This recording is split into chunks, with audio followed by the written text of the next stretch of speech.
بسم اللہ الرحمن الرحیم الصلاۃ والسلام علیک یا رسول اللہ۔ حضرت حنظلہ غسیل الملائکہ شمع نبوت پر نثار ہونے والے پروانوں میں حضرت حنظلہ بن ابی عامر رضی اللہ تعالی عنہ بھی شامل تھے۔ جس دن جنگ احد کا معرکہ وقوع میں آیا، اسی رات ہی ان کی شادی جمیلہ بنت عبداللہ بن ابی سلول سے ہوئی تھی۔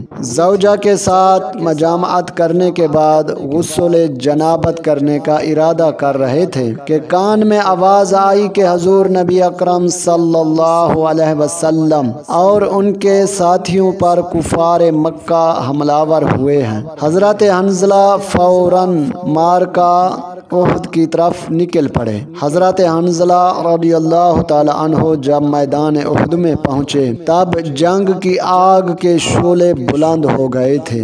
لڑائی کا تنور گرم ہو چکا تھا۔ وہ مجاہدین کے ہمراہ جہاد میں شامل ہو گئے۔ اتفاق سے ان کا سامنا ابو سفیان بن حرب سے ہو گیا۔ حضرت حنظلہ نے ابو سفیان کو گھوڑے سے کھینچ کر زمین پر گرا دیا۔ ابو سفیان چلانے لگا کہ اے گروہ قریش، میں ابو سفیان ہوں اور حنظلہ میرے قتل پر آمادہ ہوا ہے۔ یہ کہہ کر وہ بھاگنے لگا۔ حضرت حنظلہ نے ابو سفیان کا تعاقب کیا۔ اسی اثنا میں اسود بن شعوب ابو سفیان کی مدد کو آ پہنچا اور اس نے حضرت حنظلہ پر حملہ کر کے شدت سے بھالا، یعنی نیزہ مارا کہ نیزہ ان کے سینے سے آر پار نکل گیا اور وہ شہید ہو گئے۔ جنگ ختم ہونے پر تمام شہداء کی لاشوں کو دیکھا گیا تو تمام شہداء کو کفار نے مسلح کر دیا تھا، یعنی تمام شہداء کے ناک اور کان کاٹ لیے تھے، سوائے حضرت حنظلہ کے، کیونکہ شہید ہونے کے بعد فرشتوں نے ان کی نعش کو آسمان کی طرف اٹھا لیا تھا۔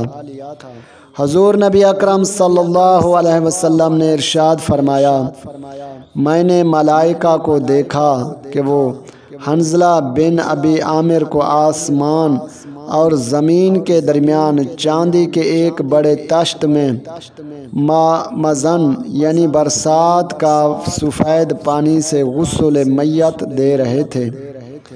ایک فقہی مسئلہ عرض خدمت ہے کہ شہید کے احکام میں ہے کہ شہید کو غسل اور کفن نہیں دیا جاتا، بلکہ اس کو غسل دیے بغیر اور جو کپڑے پہنے ہوں ان کپڑوں کے ساتھ دفن کیا جاتا ہے۔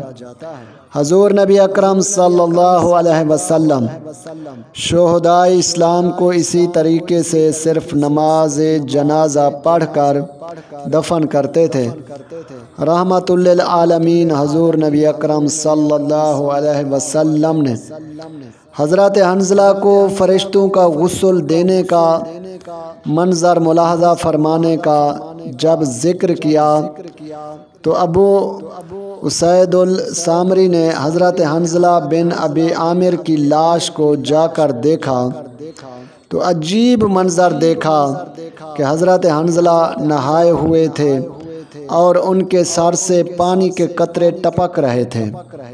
حضور نبی اکرم صلی اللہ علیہ وسلم نے کسی کو بھیج کر حضرت حنظلہ کی بیوی حضرت جمیلہ سے دریافت کیا تو انہوں نے کہا کہ حضرت حنظلہ میرے پاس سے حالت جنابت میں نکلے تھے۔